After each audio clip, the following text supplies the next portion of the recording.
Welcome. Today we've got another interview with a great Eternal player. I'm Andrew Baeckstrom, joined by my fellow designer Corey Burkhart, and today we are joined by August, aka TheBoxer, who was the champion of our first 5K Open of the year in the Stormbreak Throne Open. TheBoxer qualified for our World Championships last year, making it all the way to the top 8. So obviously we've got a player today of great pedigree, and we're gonna have a fun time getting to know them. So August, first of all, what would you like for people to know about you, and where are you coming to us from? So I'm from Minneapolis, Minnesota. I'm a math major in college, currently an undergrad at Grinnell College in Iowa. I do knot theory research. I'm a swimmer. I also do like skiing and biking and a lot of other outside stuff here in Minnesota. What's is there a way you could explain to us mere mortals what knot theory research is? So knot theory is you have knots which are like a circle, but you passed it through itself to make like a knot. It's kind of like a classical knot, but it's like put together at the end, and you're like studying how you undo those and which knots are the same. Like the unknot is what most people call a circle, and then there's like the trefoil is an easy example that's not the unknot, but it's like slightly more complicated. And there's lots of different ways to draw knots, and you're trying to tell which knots are the same. I have a degree in mathematics, and I'll have to be honest, I don't know that I've ever heard of this before. So the fact that you're doing research on this, that's really impressive to me. That's awesome. Yeah, I'm doing it with I studied abroad in Budapest, and then there was a professor there who like during the COVID summer last year, I was able to do research at a distance with him, a professor from Budapest. And so that's how I came across this field. I hadn't heard about it before then either. Talk to us about your in-game name, TheBoxer. Where does that come from? Are you like somebody that gets into the boxing ring and actually fights people, or where does that come from? So I wish, like, I hope to eventually do boxing lessons, but I'm a huge Simon and Garfunkel fan, and the name comes from the song "The Boxer." That's really rad. Well, it's an intimidating username, so and your play has definitely backed that up. So do you remember the first Eternal card that you saw and what jumped out to you about it? So this was before I actually started playing, but when I like started watching tournament coverage and I found a card database, the Witching Hour. And I thought about, oh, I can combine this with, if I combine it with A New Tomorrow, then that'll reduce it by 13 and get me most of the way there. And I was starting theory crafting before like I downloaded the game. Do you normally work that way with games? Like imagine you get into a board game. Does your brain just sort of work that way of, okay, here's this really cool card. This is something that I'm really interested in. You know, I want to break it before I even start. Like you're already approaching the, what is the system around the puzzle before you actually get into the nitty gritty, or how do you approach something like that? Yeah, that happened a few times actually. Before I started playing Magic, or before I got any cards, a friend taught me, and then I was like, when I was home the night after hanging out with him, I was like, oh, what if this card I combine with that card? And yeah. So of the 5 Eternal factions, do you have one that you particularly like playing with, and do you have one that you sort of identify with sort of their philosophy and ethos? I think I like playing with Shadow the most, and then Primal is the one I identify with. I like being outside near like lakes or in the snow, and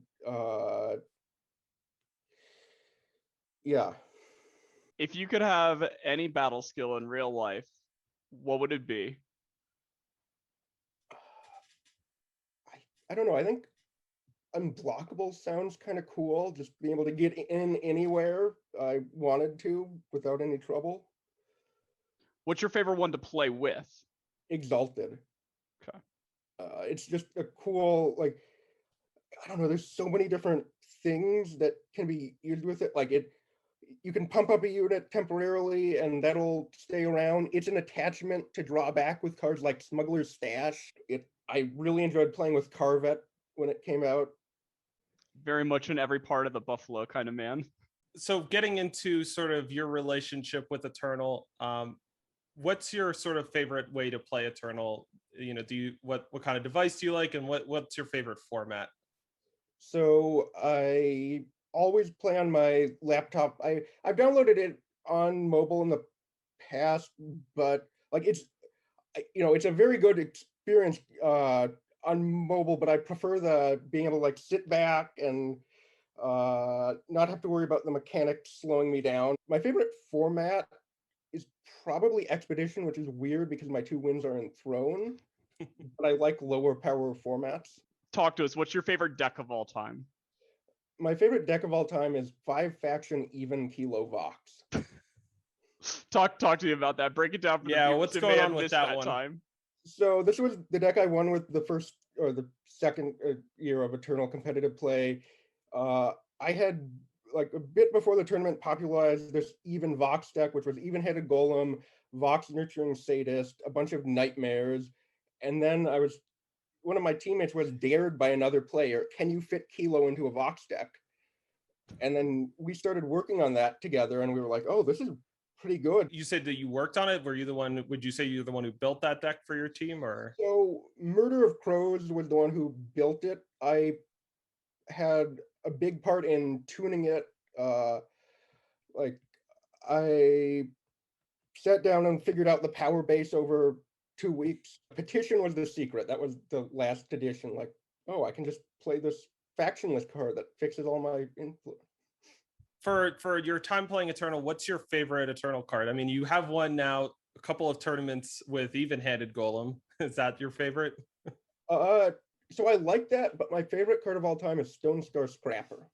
Remind people at home what that one's about. So there's 5 cost shadow unit. That's a 4/6 that you can pay once per turn and sack 2 grenade or 2 units to draw 2 cards. And if they're grenade, like it gains you 1 life whenever a Grenadin dies. And so it's this way to trade these small little units you can get semi for free for real cards. Grenadin is the first deck I ever won a tournament with. I won an ETS playing a Scrappy Hour list I copied from Lights Out Ace the night before. Yep, I'm definitely picking up on a theme here with Stone Scar Scrapper, Grenahan, even-headed Golem, Vox. There's a lot of value going on in all of these decks. What's your favorite card art in Eternal? Card art? I have to say Aramot's Machinations. Just seeing Aramot towering over this small little throne, it's just so cool. Yeah, do love that one myself.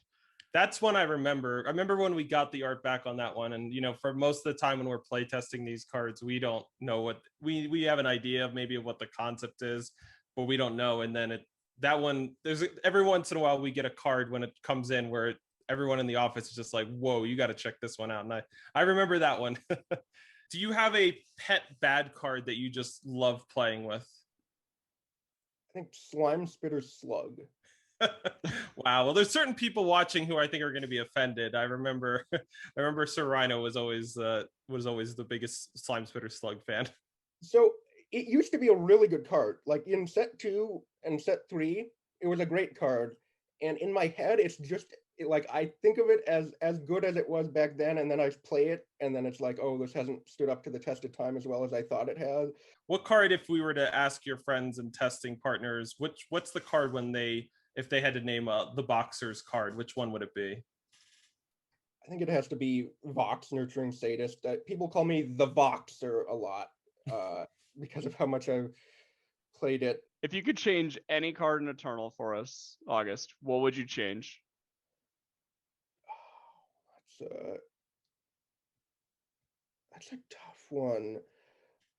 I think I'd change the card Overloader because it's a very cool card. I like the idea of amplifying a bunch during a turn, but I'm not a big fan of deterministic 1-turn kills. I know other people like those, and teach their own, but I want to use that card in a more fair way, but I can't justify it when there's that powerful stuff to be doing. I want to spend 40 power in a turn and then end the turn with this big board, but I can't justify doing that right now.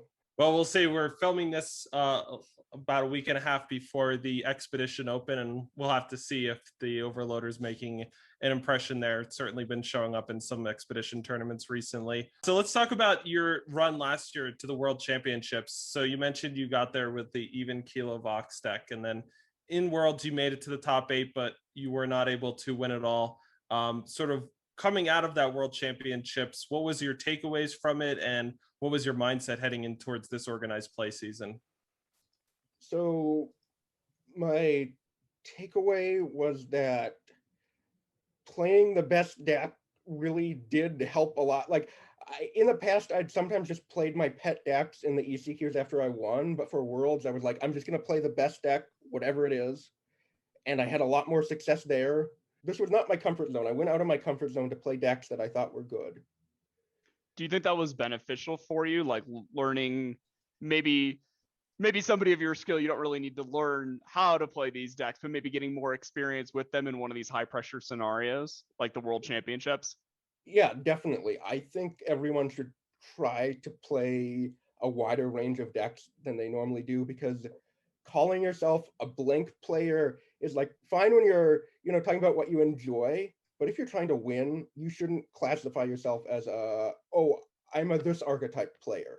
Let's talk about your journey into Eternal. So after you first started playing, sort of, if we're being honest, how good were you when you first started, and sort of how did you become good enough to be regularly competing now at the World Championships as you've locked up your second straight invite? I was not very good when I started. I had, like, my only experience with card games was playing Magic mostly casually, and so I didn't have like amazing skills that transferred over like some people. I was, just learning a lot of stuff. I couldn't build a deck to save my life. I just copied decks from other people at the beginning. What I did to get better is I started watching a lot of streamers play Eternal. Notably, Lights Out Ace was somebody whose streams I just did not miss. And I think that helped. I also just started I started forcing myself to try to learn to deck build better. I think that's something that a lot of people can get good at playing without getting good at deck building, and you really need to force yourself to keep at it, even when for a given weekend your deck might not be the deck you want to play, but it helps you in the long run if you like force yourself to still be thinking about how to build decks. When did you feel like, okay, I really understand how to deck build, how to actually play Eternal?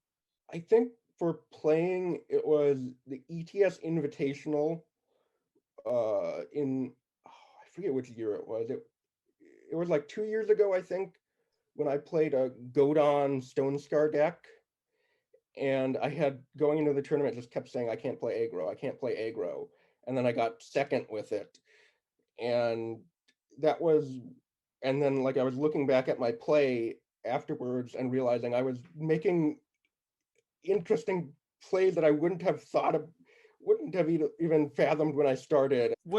If you were to sum up, sort of, what are your strengths and weaknesses as a player? What do you think it is that makes you a player who's able to regularly win tournaments now? I'm very good at executing a game plan.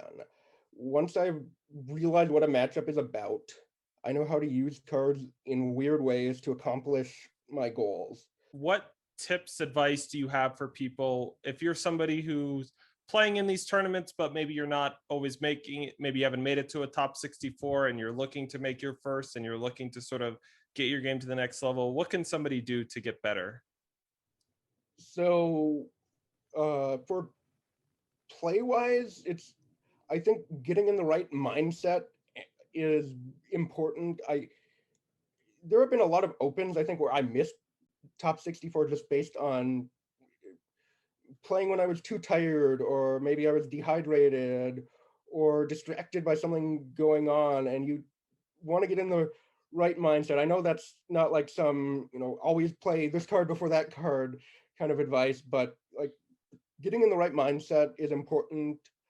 I also think one thing a lot of players can work on is power bases. Get out that hypergeometric calculator, do the numbers yourself. I see a lot of very good decks, and then I look down at the power base and I'm like, I don't agree with that. We've certainly see our fair share of decks with, lots of expensive cards and only 25 power. And, if you're playing a 75 card deck, that sometimes that 25 power, that's just a minimum. There's nothing that says you can't play a few more. You won the Stormbreak 5K Throne Open. You played a Feln even mirror in the finals. What was sort of the key to that matchup? How did you what was your plan coming into that matchup, and how did you sort of execute that maybe better than your opponent there in the finals? Before that match, I spent a few minutes looking over the deck lists, and I had Damara. They didn't. Damara can steal Champion of Cunning. That was one thing in my favor. They didn't have Annihilates to answer my Vara. So what I could do is I could play out a Vara pretty safely into their champion turn, where champion's the card the matchup kind of revolves around because it's really hard to kill and it kills people quickly. Another thing I realized in testing is to avoid the Fellrock Circus. Basically, never make your opponent discard a card if you can help it. Yeah, and I think we saw you do that all weekend long, where you were playing some of these mirrors, and it's like, all right, you can play Rindra. You could have the best unit in play, and we would just see pump the brakes, slow down. I don't need to make any crazy moves just yet. Stormbreak came out pretty soon before the Open, and you were able to you had 4 copies of Grenahan in your deck list. What was your process like getting ready for the event, and how did you settle on the deck that you played? So I prepared with Team Ranked Star, and we had been in voice chat the week and a half before the tournament, just testing things for several hours a day. We had been on the Feln deck before Stormbreak was revealed, and we were crossing our fingers that nothing would shake up too much because we really liked the Feln deck. And then we got something even better than big changes to the rest to the format. We didn't expect to get Grenahan. We didn't think Feln would get something. You played 34 matches over that weekend. What was your favorite match to play throughout that whole adventure? Probably the one against Kolokoma, just because of how big of an upset it was. I think you guys were being too generous to me in the coverage of that. Kolokoma was heavily favored there. This was this nigh unwinnable matchup when he's reanimating these big things and I'm playing Grenahan on curve. I just loved slamming down that champion without the full influence. It was just such a great feeling. I'm going all in on this game plan. What led to that decision? How did you come to the moment of, all right, this is my plan, and this is what I have to do, and I just need it to work out? So I can't have the game go on long. I want to end it as quickly as possible, which isn't normally what you're trying to do with even Feln. You're trying to play a long game a lot of the time. And I recognized my best way to end the game quickly was playing out champion. And that turn I realized I can't wait to play it with Aegis, because if I don't play it this turn, then I can't kill him quickly enough. So I'd rather risk it dying, because if it's not in play this turn, I'm not winning. Well, you made it all the way to the finals, and as we mentioned, you beat Netscape Navigator in the Feln Mirror of the finals and took your place in the 2021 Eternal World Championships. So now you've got a little bit of time. You could still play in our upcoming 5K Opens and help your teammates prepare and still win some cash money. As you sort of look forward towards the World Championships, how important is it? A big goal of yours to win it, or are you just more looking forward to competing and trying your best? I think given it's my second year, I'm going to set my goals a little higher than last time. Last time I was I just want to get top 8. I don't want to lose out on day 1 or, maybe day 2. I would have probably accepted a top 16. But yeah, this year I want a finals matchup against Lights Out Ace. He's a player I've respected for so long and worked with, and it just would be so fun to have the whole Eternal community watch as we play the biggest match of the year. Just a match in the finals between the two of us happening is what I want. I like the called shot. I hope, in whatever 8 months time, we're looking back on this and, we could flash forward and it's like, here's the rewind. And we just have this part of this interview where it's like, all right, here was this called shot.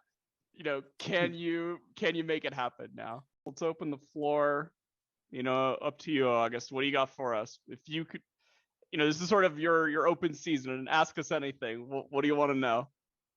So first, kind of going back to Corrupted, how powerful did you think it would be in Constructed? Do you think it would be mostly limited, or like so many of the cards ended up getting nerfed? I know it was a hard card to balance, so like I'm not blaming any lack of foresight, but like how surprising was it that you had to nerf like 7 of the cards? It's never a shocker when we're dealing with a mechanic like Corrupted, where in Eternal, when a card like Corrupted spawns a new unit and it just counts as a full card, it counts as a full unit, it can sit in your void and count to the cards which account for that. And so whenever we're dealing with any sort of token making, things like that, but especially with Corrupted, where the units actually have cost and sometimes special attributes that can really be taken advantage of. In this case, we tried to do some amount of work to play up the fact that these were nightmare shades. Not a huge shock that it's like certain things it's going to be hard to figure out exactly how powerful it's going to be. For instance, Kato was a card that was very difficult to balance around just because we wanted a card that was going to give players playing with Corrupted a deep quest to go on, where if they play with a bunch of Corrupted and if they really grind the value like you like to, they get a big juicy reward. But in playtesting, trying to figure out where those numbers should be in terms of the number of units in Void, well, it's a lot easier when we're just sort of setting up relatively linear play patterns of like, well, this 1-drop into this 2-drop, this 3-drop, how does it compare against this deck's 1-drop, 2-drop, and a 3-drop? When it's like, how greedy can players get and how efficiently can they sacrifice their units for value by like the 5th or 6th turn of the game? So it needs to be maybe 10 units in Void or 12 units in Void. Those things are a lot harder to figure out in playtesting, and we certainly do our best in our work to get it as right on the money as, but it's never going to be a huge shocker to us when we're dealing with that kind of context that maybe things were a little off from what we needed, and the world could be a little more fun and better if we tweak things after releasing them. For example, the Vox plus Kilo plus Kato overlap. Yeah, that Venn diagram never actually hit like our playtesting circles. Then another question I have kind of about design wise stuff again is, what were some of your favorite like specific formats? I mean, like Expedition after, set whatever, or Throne after set whatever, to watch people build decks in. Like, what sets really hit it off? You thought they would be good, but they were even better at accomplishing what you wanted them to. I think the when we released, I believe it's the Flame of Zolta, and that was the set that debuted Mastery. And I think seeing how Mastery worked out in the world it really lived up to at least my internal expectation and hope in terms of getting to see people actually have a great time, both making small incremental progress with their unit towards this awesome quest, whether it was something like Kozin or just all of the fun kinds of silliness and shenanigans of, I'm just going to play a 1-drop Akko and then throw down a Jack's Knife on it and then just try to hit that really fast. And sort of seeing the full range of the Master experience playing out in the world was something that I was really happy with how that turned out. Yeah, and for me, it was my first set actually on for Eternal, and that was Defiance. This is the first one that I was ever here for the full thing, and sort of watching Renown evolve as a mechanic and sort of like come together as this idea. And I remember the number of hesitations I had around certain cards of like, are we actually sure Zhou is powerful enough? Is it actually too powerful? Is Hojan actually going to get there? Are people actually going to play these, aggressive and mid-rangey Justice decks? And are they actually going to find, Renown as appealing and as fun sort of as I do? And then actually find like giving that to the community on top of, having the multi-faction smugglers come out in that set, and just how much of a hit every single thing seemed like at the same times, and people were just latching on to different things to love. Like, I remember watching so many of hours of streams when that set came out and being brought close to tears so many times at just how stoked people were about just so many different pieces of the set. It was really exciting to have you on today, August, and aka TheBoxer. If people want to follow you more, are you hanging out on any places, social media, Discord, Reddit, any place where people can get more great insights from you? Yeah, I use Twitter a ton. I'm at TheBoxer ECG on Twitter.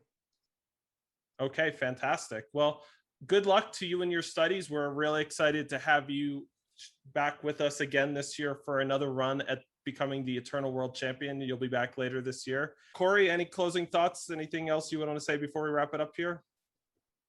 Keep crushing it. You're a pleasure to watch, TheBoxer. I'm really excited about the work that you're able to do in terms of deck building, and I'm excited to see what you and Team Rankstar end up coming up with. Yeah, thank you for having me. This was a ton of fun. Awesome. Well, stay in touch, and we'll be watching your progress closely over the next year as we get ready for the next World Championships.